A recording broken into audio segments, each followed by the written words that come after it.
Livro Caminho a Cristo, capítulo 6. Paz mental. À medida que vossa consciência foi sendo despertada pelo Espírito Santo, vistes algo da malignidade do pecado, de seu poder, sua culpa, sua miséria, e o olhais com aversão. Sentis que o pecado vos separou de Deus, que estáis cativos do poder do mal. Quanto mais lutais por escapar a ele, tanto mais reconheceis vossa impotência. Vossos motivos são impuros, impuro é vosso coração. Vedes que vossa vida tem sido repleta de egoísmo e pecado. Almejais então o perdão, a pureza, a liberdade, a harmonia com Deus, sua semelhança. Que podeis fazer para alcançá-las? Paz, eis vossa necessidade, o perdão, a paz e o amor celestes em vossa vida, em vossa alma. O dinheiro não a pode comprar, não a consegue a inteligência, nem a sabedoria a alcança, mas Deus vô-lo oferece como um dom, sem dinheiro e sem preço. Isaías 55:1. Ela vos pertence, basta que estendais a mão e a apanheis, diz o Senhor. Ainda que os vossos pecados sejam como a escarlata, eles se tornarão brancos como a neve. Ainda que sejam vermelhos como o carmesim, se tornarão como a branca lã. Isaías 1:18. E vos darei um coração novo, e porei dentro de vós um espírito novo. Ezequiel 36:26. Confessastes vossos pecados, e de coração a eles renunciastes. Resolvestes entregar-vos a Deus. Ide, pois, a ele, e pedi-lhe que vos lave de vossos pecados, e vos dê um coração novo.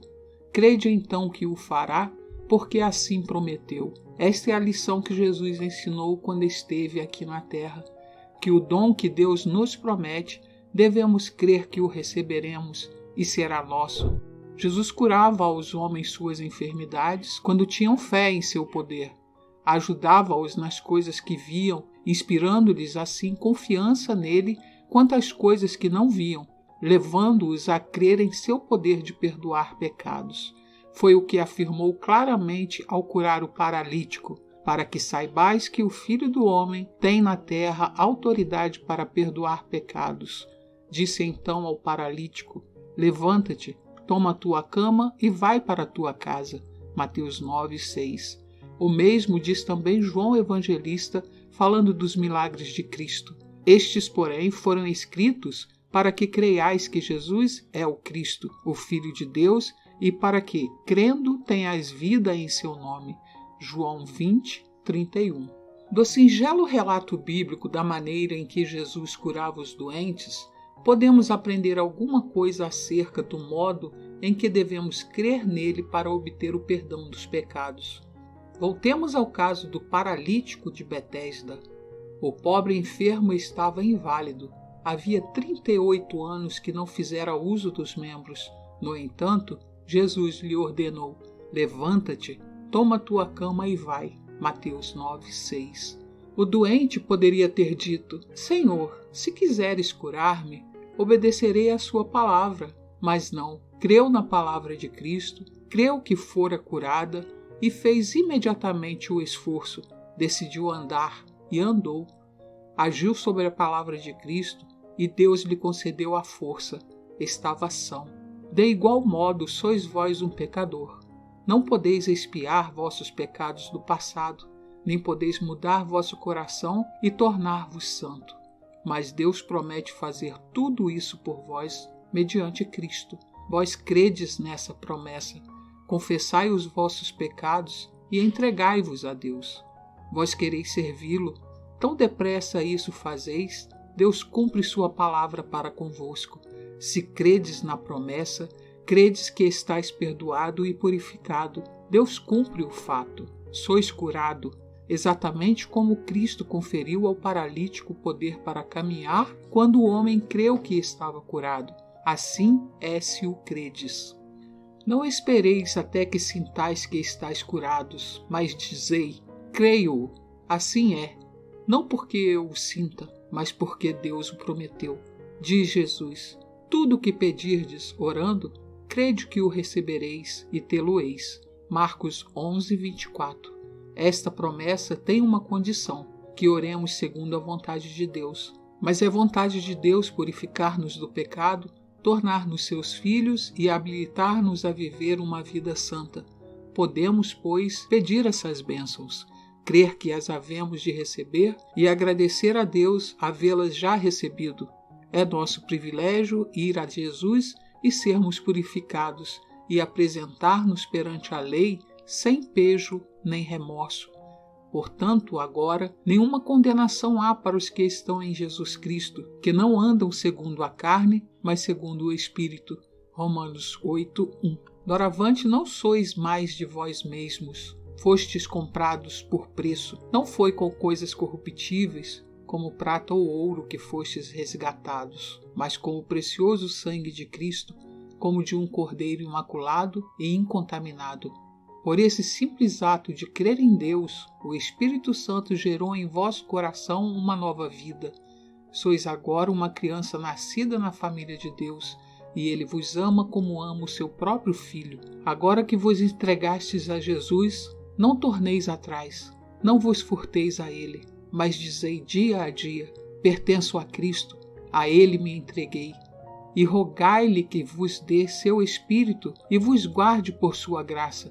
Do mesmo modo que vos tornastes filhos de Deus, entregando-vos a Ele e nele crendo, assim também deveis nele viver. Diz o apóstolo: como, pois, recebeste o Senhor Jesus Cristo, assim também andai nele. Colossenses 2:6. Julgam alguns que têm de submeter-se a uma prova e demonstrar primeiro ao Senhor que estão reformados, antes de poder pedir sua bênção. Mas podem invocar a bênção de Deus agora mesmo. Necessitam de sua graça, do Espírito de Cristo que lhes ajude às fraquezas.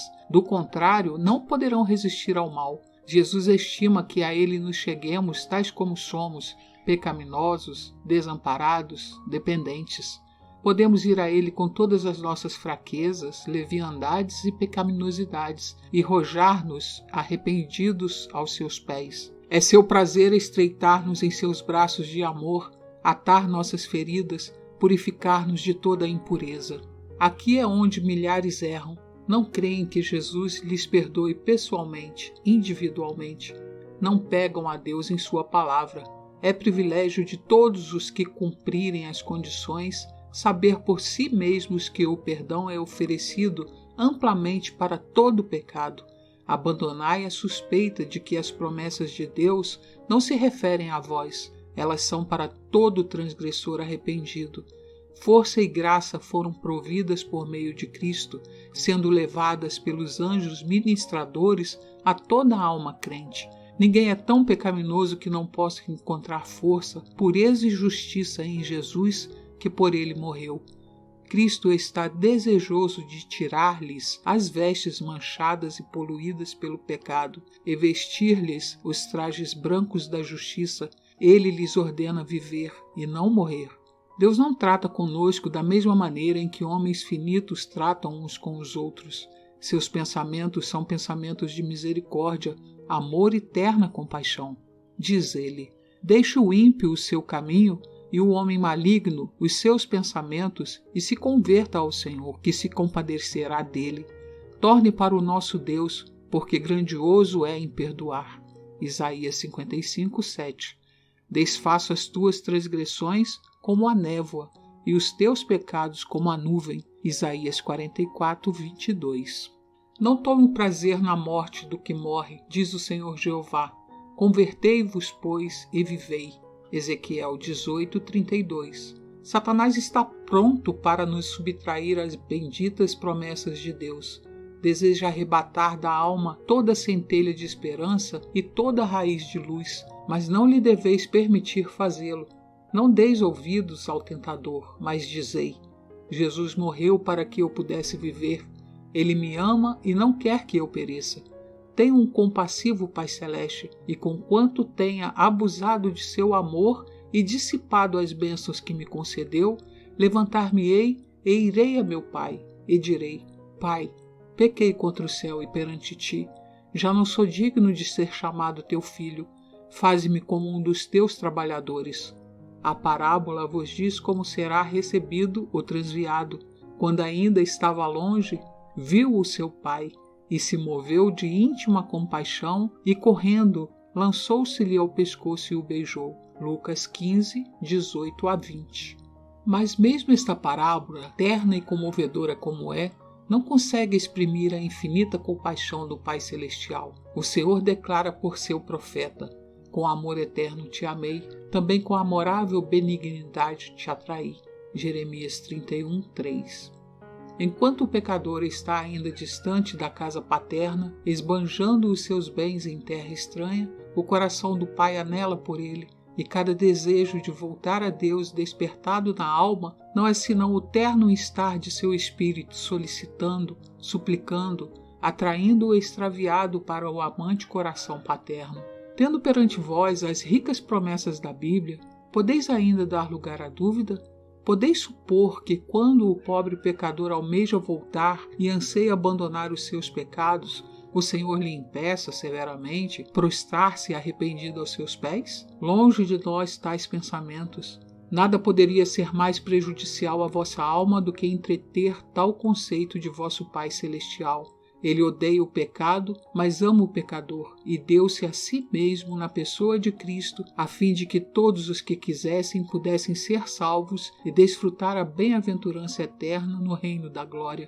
Que linguagem mais convincente ou mais terna poderia ter sido empregada do que esta que ele escolheu para exprimir seu amor para conosco? Diz ele. Pode uma mulher esquecer-se tanto do seu filho que cria, que se não compadeça dele, do filho do seu ventre?